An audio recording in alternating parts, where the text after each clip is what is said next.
Мен өскенде кім боламын? Мүмкін дәрігер болармын. Әлде балаларға оқу мен жазуды үйрететін ұстаз болайын ба? Бәлкім менің болашағым машиналар жасау, ғылыми жаңалықтар ашумен байланысты шығар. Ең бастысы, нағыз маман атанып, көп достар тапқым келеді. Ол үшін не істеу керек?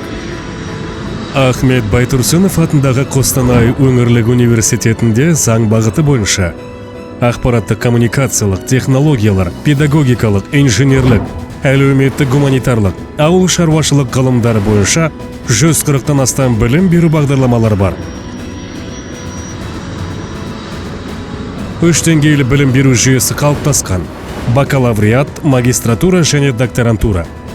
Университетте смарт орталық, ғылыми зерттеу институттары, заманауи кітапхана кешені, спорттық сауықтыру орталықтары мен жайлы жатақханалар бар.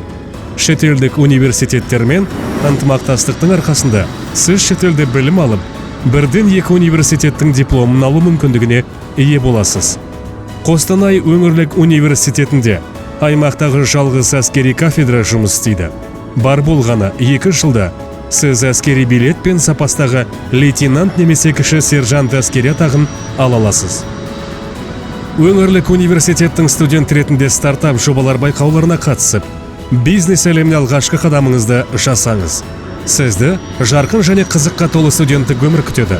Іс-шараларды ұйымдастыру, жарыстар мен турнирлерге қатысу, баға жетпес тәжірибе және ұмытылмас эмоциялар сіздің Қостанай өңірлік университетіндегі 4 жылдық серігіңіз.